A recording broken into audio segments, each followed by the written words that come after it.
काफी लंबे समय के बाद हमने एक वर्ल्ड कप जैसे टूर्नामेंट में अच्छी परफॉर्मेंस दिखाई थी और ये स्टैंडर्ड सेट कर दिया था हमारी महिला हॉकी टीम ने हॉकी 5S वर्ल्ड कप में। अब इस बेहतरीन स्टैंडर्ड सेट करने के बाद सारी उम्मीदें हमारी पुरुष टीम के साथ थी। हमारी पुरुष टीम ने भी अच्छी शुरुआत की।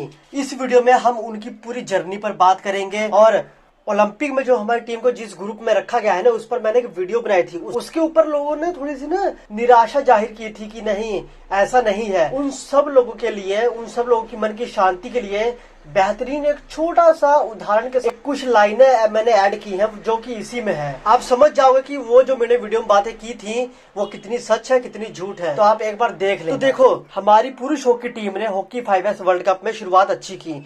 स्विट्जरलैंड को 9-1 से हमने रोन दिया। जमैका को हमने 13-0 से हराया। इजिप्ट, जिसका फील्ड हॉकी में नाम तक नहीं सुना किसी ने, फुल टाइम फील्ड हॉकी जो गेम है, जो कैटेगरी है, उसमें आप इजिप्ट का नाम कहीं पर भी नहीं सुनोगे। पता नहीं इनकी कौन सी रैंकिंग होगी, किस टूर्नामेंट में आपने देखा होगा। मैंने तो इनको कभी किसी टूर्नामेंट में नहीं देखा। वो आए, उन्होंने हमको हरा दिया 6-8 से। उन्होंने हमको हराया, हमने 6 स्कोर किया, उन्होंने 8 कर दिया। और हार की वजह क्या थी? यही सोच हार की वजह रही है मेरे ख्याल से कि हाँ, ये हमको क्या ही कर लेगी। किसी टीम को हल्के में लेना हम पे भारी पड़ गया। इजिप्ट ने एक बेहतरीन खेल दिखाया, अब तो हम यही कह सकते हैं। उन्होंने अच्छा खेल दिखाया और हमको हरा दिया। हम अपने पूल में 3 मैचों में से 2 मैच जीते और 1 मैच हार गए। हम सेकंड नंबर पे थे। अब बारी थी क्वार्टर फाइनल की। तो क्वार्टर फाइनल में हमारा मुकाबला किसके साथ होना था? पूल ए के टॉप टीम के साथ। अगर हम तीनों मैच जीत गए होते ना, तो हमारा रास्ता आसान रहता क्वार्टर फाइनल का।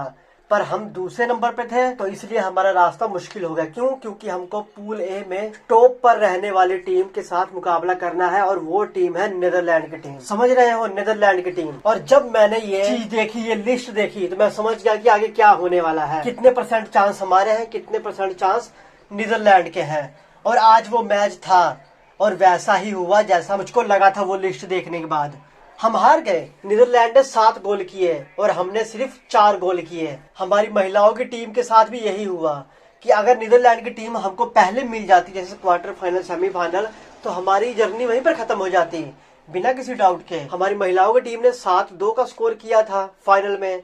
हमारी पुरुषों की टीम ने 7-4 का स्कोर किया क्वार्टर फाइनल में। वो नीदरलैंड की टीम चल गई सेमीफाइनल में और अब हम फिनिश, हमारा रास्ता फिनिश। अब हमको घर आना है बिना किसी पोजीशन के। ये है हमारी असलियत।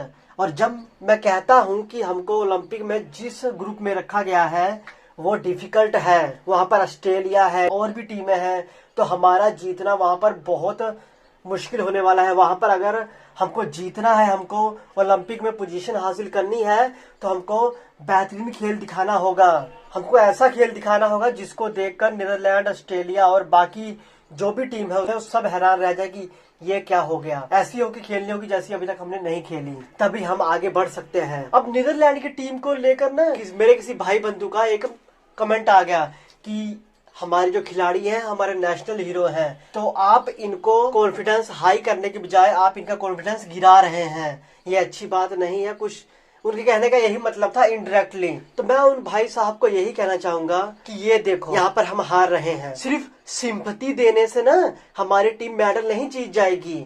जो फैक्ट है वो चीजें बतानी पड़ती हैं, उस पर डिबेट होनी चाहिए जहां पर हम हार रहे हैं। आप खुद ही बताइए, नीदरलैंड से हम आखिरी बार कब जीते थे? साल में अगर हम गलती से 1-2 मैच जीत भी जाए ना, उसी चीज को हम लगभग 2 साल तक ढिंडोरा पीटते हैं कि हाँ, हमने इस टीम को हराया था, इस बड़ी टीम को हराया था। क्योंकि उसके बाद हम वो कारनामा करने में असफल रहते हैं, कम से कम 6 महीने, 7 महीने, कम से कम 1 साल। इसलिए हम सिर्फ उसी एक जीत को लेकर ढिंडोरा पीटते हैं।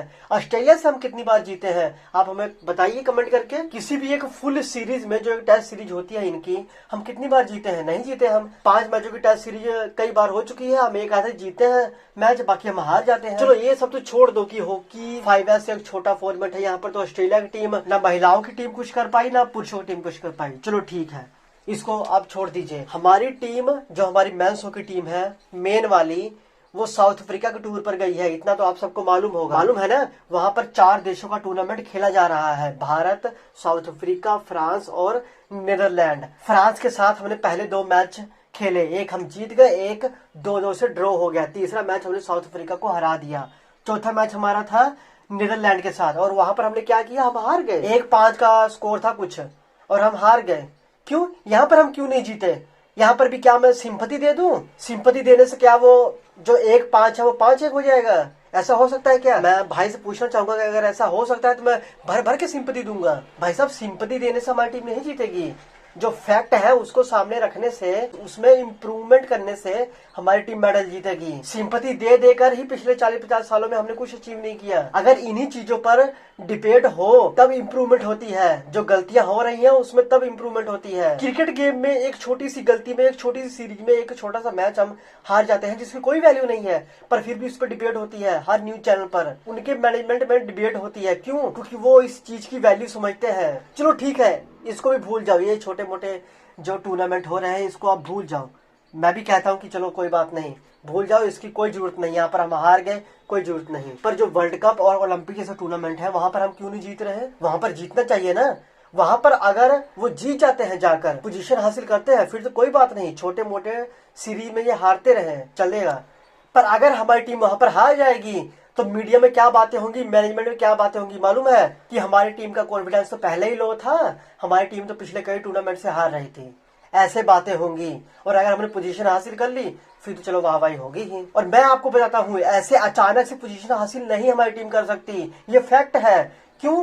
क्योंकि step by step he confidence बढ़ता है, step by step he her team अपनी गलतियों को इम्प्रूवमेंट करती है। अगर छोटे मोटे टूर्नामेंट में वो अच्छा परफॉर्मेंस नहीं करेंगे बड़ी टीमों के खिलाफ, तो बड़े टूर्नामेंट में जाकर वो कैसे उनको हराएंगे? आप समझो इस चीज को। तो डिबेट होनी बनती है, सिंपैथी देने से बात नहीं बनेगी। जहां पर हमारी टीम गलत परफॉर्मेंस कर रही है, जिन टीमों के खिलाफ कर रही है, उनके खिलाफ तो बात करनी पड़ेगी ना। अर्जेंटीना के खिलाफ हमने अपना मैच कब खेला था, आपको याद है?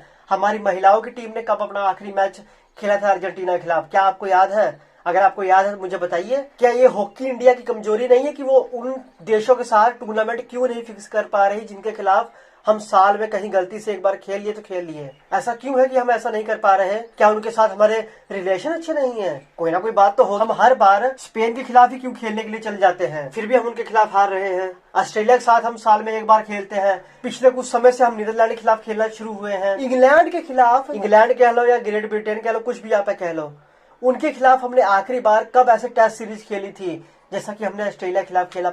आपको याद है? मुझे याद नहीं है। ऐसा क्यों नहीं होता कि उनके खिलाफ हमारे टूर्नामेंट रखे जाए? हमारी महिलाओं की टीम के ऐसे टूर्नामेंट क्यों नहीं रखे जाते? हमारी हार की वजह ही यही है कि हम उन बड़ी टीमों के खिलाफ, टॉप रैंक वाली टीमों के खिलाफ खेलते ही नहीं है। हमको उनकी शक्लें कभी कभी देखने को मिलती हैं। हम सिर्फ एशिया में खेल कर, एशिया में जीत कर ओलंपिक और वर्ल्ड कप नहीं जीत सकते। ठीक है, छोटे मोटे सीरीज को जीतना जरूरी है। हमने छोटे मोटे सीरीज बहुत जीती, एशिया में जीती, पर वो इतना भी आप याद रखना, एशिया में जीती, उसके बाद वर्ल्ड कप में हमारा क्या हार हुआ? ना तो हमारी पुरुषों की टीम टॉप 8 में पहुंच सकी थी, ना महिलाओं की टीम टॉप 8 में पहुंच सकी थी। 2022 के बाद ये पहला ऐसा मौका था किसी वर्ल्ड कप फॉर्मेट में कि हमारी टीम फाइनल तक गई। तो महिलाओं की टीम ने किया। महिलाओं की टीम के लिए जो सिलेक्शन इस बार की गई है हॉकी प्रो के लिए, उसमें भी कई खिलाड़ी बाहर हैं। मेरे ख्याल से सुशीला चानू उस टीम में नहीं है, नवजोत कौर शायद उस टीम में नहीं है। कई खिलाड़ी हैं जिनको बाहर रखा गया है। यहाँ पर मैं किस चीज की बात करता हूँ, उसमें 2 नाम ऐसे हैं। ज्योति छतरी को जगह दी गई है, मुमताज खान को जगह दे दी गई है। अब मैं कहता हूँ ना, जैसे आईपीएल में कोई खिलाड़ी अच्छी परफॉर्मेंस करता है ना, उसको टीम में पिक कर लेते हैं, पर उसको हर फॉर्मेट में नहीं यूज करते, उसको धीरे धीरे आगे बढ़ाते हैं। एक में अच्छा परफॉर्मेंस कर रहा है एक सीरीज में, फिर जाके दूसरी सीरीज में मौका देते हैं। अब यहाँ पर देखो, मैं ये नहीं कहता कि उन खिलाड़ियों को हॉकी प्रो के लिए पिक करना गलत बात है, पर इमीडिएटली पिक कर लेना ये गलत बात है। आप दूसरे एक्सपीरियंस खिलाड़ियों की जगह उनको पिक कर रहे हो, ये गलत बात है। अगर ओलंपिक क्वालिफायर की तरह यहाँ पर भी हॉकी प्रो लीग में भी हमको रिजल्ट ना देखने को मिले तो आप क्या करोगे? आप उन युवा खिलाड़ियों को पिक कर रहे हो, अच्छी बात है, उन्होंने परफॉर्मेंस करके दिखाई है, नो डाउट, पर उनको आप एक्स्ट्रा में रखिए। उनको मेन जो प्लेइंग 11 है उसमें मत रखिए। शुरू में एक्सपीरियंस खिलाड़ियों को अपने साथ कैरी करिए। दीपगिरी सिक्का तो रिटायर हो ही गई है। अब आपको और हमें ये तो नहीं पता कि उन्होंने ये डिसीजन एकदम से लिया या बैक टू बैक इतने टूर्नामेंट उनको बाहर रखा गया इसलिए उन्होंने ये डिसीजन लिया। रानी रामपाल को भी अचानक से टीम से बाहर कर दिया गया था, और वो सब का नतीजा ही था कि हम ओलंपिक में क्वालिफाई नहीं कर पाए, इतनी ज्यादा चेंजेस होने की वजह से। एक कांस्टेंट टीम थी नहीं हमारी, और वही चीज पुरुषों की टीम में भी मैं देख सकता हूँ फेरबदल बहुत हो रहे हैं। बैक टू द पॉइंट, बड़ी टीमों के खिलाफ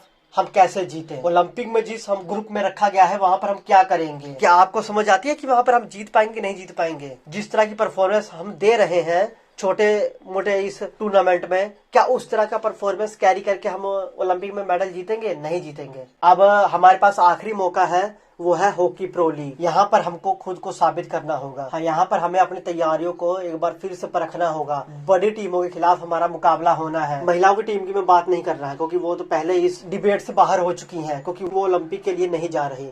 पुरुषों की टीम की मैं बात कर रहा हूँ, तो उनको यहाँ पर कुछ अलग करना ही होगा, नहीं तो बात बिगड़ जाएगी। उनका पूल से आगे बढ़ना तो मुश्किल नहीं है, वो आगे जाएंगे क्योंकि टॉप 4 टीमें हैं जो आगे बढ़ेंगी। इतना तो वो कर ही लेगी। वो अगर 1-2 मैच भी वो जीत गई तो वो टॉप 4 में पहुंच जाएगी और आगे बढ़ जाएगी। नेक्स्ट राउंड में तो वो जाएगी, पूल से आगे वो निकल जाएगी। और अगर बहुत बुरा परफॉर्मेंस देगी तभी वो पूल में आगे नहीं बढ़ पाएगी, नहीं तो वो जाएगी। और इतना तो यकीन है कि वो नेक्स्ट राउंड में जाएगी। उसके आगे क्या करेगी, क्वार्टर फाइनल सेमीफाइनल तक वो जा पाएगी कि नहीं जा पाएगी, ये चीजें देखने वाली हैं। जब टॉप 8 टीमें आपस में टकराएंगी तब वो क्या करेगी, ये देखने वाली चीजें हैं। क्योंकि टॉप 8 में जाने के बाद हमको इजी टीम नहीं मिलेगी, हमारे पास कोई ऑप्शन नहीं रहेगा। अभी पूल में तो हमारे पास ऑप्शन है ना कि हम इस टीम के साथ जीत जाएंगे तो हमारा काम चल जाएगा। एक कमजोर टीम के खिलाफ हम जीत गए तो टॉप 8 पे हमारे पास ऑप्शन नहीं होगी। भाई साहब, सीधी सी बात है, सिंपैथी बांटने के लिए तो मैं वीडियो बनाऊंगा नहीं। जो फैक्ट है, जो पिछले कई सारे रिकॉर्ड बोल रहे हैं, पिछले कई सारे टूर्नामेंट देखने के बाद, उनका रिजल्ट देखने के बाद ही मैं बात करता हूँ। उसी हिसाब से हमारी टीम अभी ओलंपिक की फाइट के लिए तैयार नहीं है, हमारे पुरुषों की टीम। ये सीधी सी बात है। अगर किसी को बुरा लगता है तो भाई साहब रिकॉर्ड उठा के देख लो, आप जान जाओ। मैं तो चाहता हूँ कि हमारी टीम पोजीशन हासिल करे, मेडल जीते, पर हमारे और आपके चाहने से ये सब कुछ नहीं होगा। परफॉर्मेंस करके दिखानी पड़ेगी। मैं तो कहता हूँ कि डिबेट होनी चाहिए, जैसा ओलंपिक क्वालिफायर टूर्नामेंट में हमारी महिलाओं की टीम। और अगर कोच कहते हैं कि हमने तो ट्रेनिंग अच्छे से दी थी, कोच की कोई गलती नहीं है, स्टाफ मेंबर की कोई गलती नहीं है, कोचिंग स्टाफ की कोई गलती नहीं है, तो इसका मतलब यही है ना कि खिलाड़ी अच्छी रिहर्सल कर रहे थे, पर ग्राउंड पर जाकर वो अपनी मनमर्जी फिर करने लगे। तो उन खिलाड़ियों को कैरी क्यों किया गया, उन खिलाड़ियों पर एक्शन क्यों नहीं लिया गया, उसके ऊपर डिबेट क्यों नहीं हुई? बात तो यही है, उसके ऊपर चर्चा करनी चाहिए थी। उसके जो रिस्पॉन्सिबिलिटी नहीं ले रहे खिलाड़ी, उनकी बात ऊपर मैनेजमेंट तक पहुंचानी चाहिए। तो इसी तरह सेम पुरुषों की टीम के साथ भी होना चाहिए। जो खिलाड़ी सीरियस उस चीज को लेकर नहीं जा रहे, एक ही चीज की गलतियों को दोहरा रहे हैं, तो उनको आप थोड़ी देर के लिए तो टीम से बाहर रखिए, जैसा कि क्रिकेट में होता है। इसीलिए वो ग्रो कर रहे हैं, हमसे तो वो बेहतर है हॉकी से। तुरंत अगली सीरीज में उनको पनिश कर दिया जाता है, इन्होंने रिस्पॉन्सिबिलिटी से नहीं खेला, इनको बाहर करो, किसी दूसरी खिलाड़ी को मौका दो, फिर थोड़ी देर बाद इनको चांस देंगे। वैसा यहाँ पर भी होना चाहिए, ताकि जो अच्छे खिलाड़ी हैं, जो मेहनत कर रहे हैं, उनकी मेहनत रंग लाए। और जो खिलाड़ी रिस्पॉन्सिबल होकर नहीं खेल रहे, वो थोड़ी अपनी रिस्पॉन्सिबिलिटी समझे, वो थोड़ा समझे कि हाँ अब मामला सीरियस है। तो हॉकी इंडिया के ऊपर भी ये जिम्मेदारी है कि वो कैसे इस चीज को समझते हैं। सिर्फ नए नए रूल निकालने से बात नहीं बनेगी, कुछ सख्त रूल भी निकालने पड़ेंगे। मेरा तो यही मानना है और मैं यही चाहता हूँ कि इस बार के ओलंपिक में भी हम मेडल जीतें। शुभकामनाएं तो साथ है ही हमारी टीम के, और हमारी टीम अच्छी टीम है, पर बड़ी टीमों के खिलाफ वो अच्छी टीम नहीं बन के आती। यही एक शिकायत है। अगर वो ये शिकायत दूर कर दे तो सब कुछ सही है, वो मेडल जीत ले, सब कुछ सही है। बाकी आपके क्या विचार है, आप मुझे कमेंट करके बता सकते हैं। चैनल को सब्सक्राइब कीजिए। मिलेंगे नेक्स्ट वीडियो में, तो तक लीजिए।